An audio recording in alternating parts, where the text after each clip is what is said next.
Hi, I'm Brendnetta Ashley, better known as EdgyB Girl on social, and today we're going to be taking a low and slow approach to curly hair with Lightening with Schwarzkopf professionals. So let's go ahead and get started. One of the key things that I always say you must start with is a consultation. Having that consultation is going to give you a clear understanding of what you're looking for and what your client is looking for. The more you understand during the consultation, the smoother and easier the appointment service will be. When you're in your consultation, there's always going to be some key nuggets that you want to make sure that you ask the client. One of those is going to be, when was the last time you colored your hair? How often do you color your hair? What is it that you currently like about your hair? What would you like to change about your hair?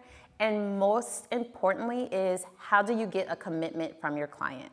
So let's go ahead and get started with our model. Hi, how are you doing today? Good, how are you? Good. So I see we have some color already in your hair. So tell me a little bit about your hair color history. I get my hair dyed about every year. Okay. And I love highlights, but this past color last year around July, I felt like it was very blended. There was nothing that popped about it. I want you to see me from down the street and go, wow. So see, she left us with a very key important part there. She talked about what she didn't like about her previous color. One of the key things that she said was that from afar, she could not see the color, and she wants something that's gonna actually give you a pop that you can actually see it from afar. So when I hear that, the first things that are coming into my mind is that she's gonna want a bold color placement, meaning that she's gonna probably want a chunky highlight. That's the first thing that comes into my mind. The second thing that she said is that she doesn't want it to be super blended, meaning that we're gonna have bold, highlighted pieces in there. We're not gonna do anything that's gonna be of a fine weave. Now I see that this color is pretty much on a very blonde. Was it like this when you first started it, or did it fade into this? It faded into this. It was much lighter before. Okay, do you like where you're currently at? I think it could be brighter. Again, another key nugget that she's saying, she wants it a little bit brighter. She said that it faded into this. These are all gonna be the key things that we want to listen for and hear.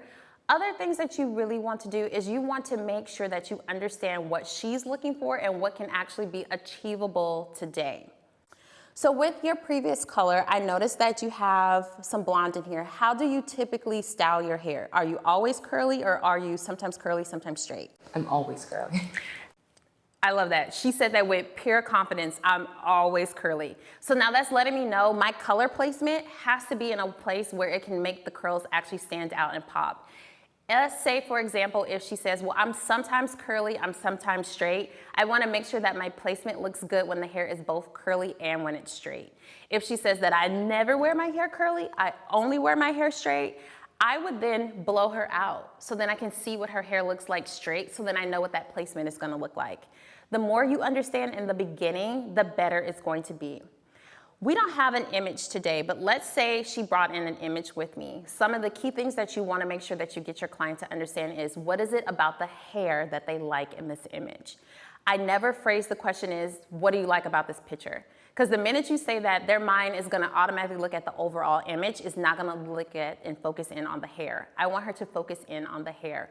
What is it about her hair that you like? The more they understand that you're looking at the hair, the better you're gonna be able to understand what their eye is catching, the better you're gonna be able to give them what they're looking for. Another thing that I want to know is, what type of products does she use in her hair? Products sometimes can alter the end result of the color.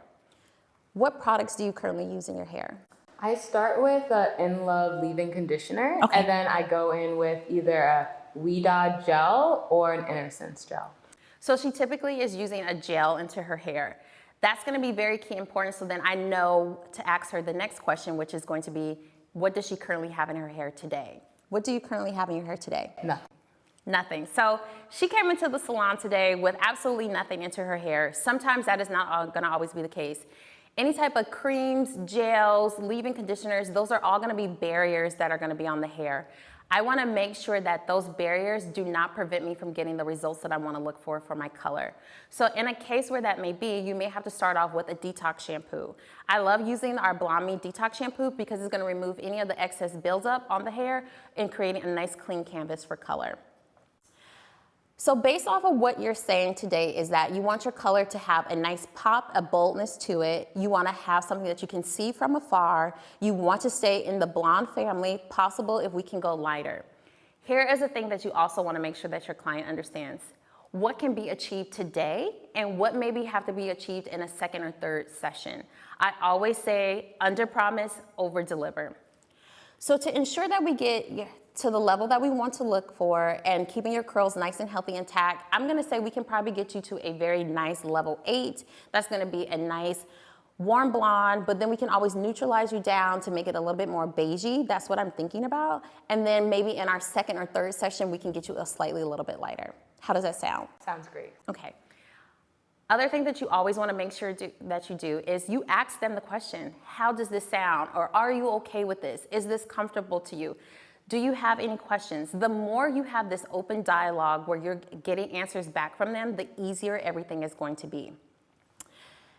Prior to us actually going into your service, I would love to do a strand test. This way, it allows me to see what we can actually achieve today, how light of a lift we can get. Are you okay with that? I am. The more you get from the beginning, the better it's going to be.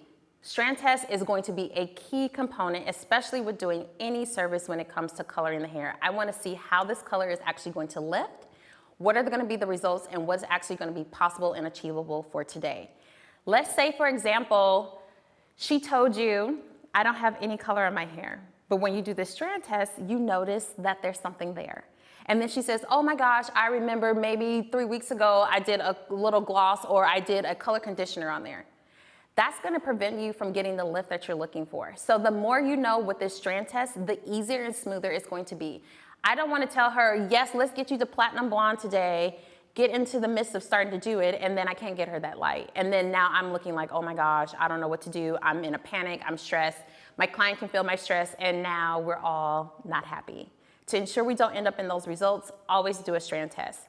So what we're gonna do, we're gonna take a piece of your hair from the back, I'm gonna do a strand test on it, I'm gonna apply the lightener. This is gonna allow us to see what type of level of lift we can get, and then from there we can determine how light we can get you for today. Are you okay with that? I am. Perfect. Everything the whole entire time is gonna be a commitment. The next set of things that I wanna go through is what is gonna be the maintenance afterward. My client mentioned to me that she only likes to get her hair colored once a year. So that means I have to be upfront and honest with her when it comes to toners, how toners are gonna fade. Here are the realistic things that I would like for you to do when coming in to get your hair refreshed and toned. Here are the proper shampoos and conditioners I would like for you to use on your hair at home. Here's the maintenance that we're looking at. Be upfront and honest. Let them know this toner will eventually fade in 6 to 8 weeks. In that time period, your color will not look like how it looks today. I would like to see you back into the salon in maybe 8 weeks, so then that way we can refresh your tone. We won't have to do the overall service, but we would do your toning service. The more you know, let them know upfront, the easier the commitment will be from them in the end. So once we light your hair today, we're gonna put a toner on. The toner is what's gonna, basically I like to think of it as top coat to nail polish. It seals in the color, it's gonna add shine, it's gonna allow your color to have a little bit more longevity to it. Toning is a key step to any lightening service that I do. With that toner, it's going to last probably about 8 weeks. Once the 8 weeks is up, during that time, you're gonna see that the toner is gonna start to fade off as you're washing your hair. I would like to see you back into the salon in 8 weeks so we can refresh your toner. Is that okay?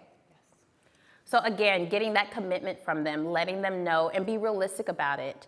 I'm not gonna tell her something like, oh, this color is gonna last you, for 6 months. That is not true. And the more you're upfront and honest with them in the beginning, the easier everything will be. So now that we know that this is gonna be your color service, this is gonna be the maintenance that we're looking at for you to come in the salon maybe every 8 weeks, is that something that you can manage? I definitely can. Okay. I want to make sure that this is something that is doable for the client.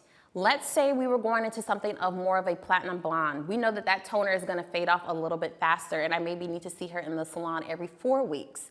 I want to make sure that she knows and understands this up front, so then we don't have to worry about her saying, oh my gosh, my hair turned yellow, and I don't like the color that it is.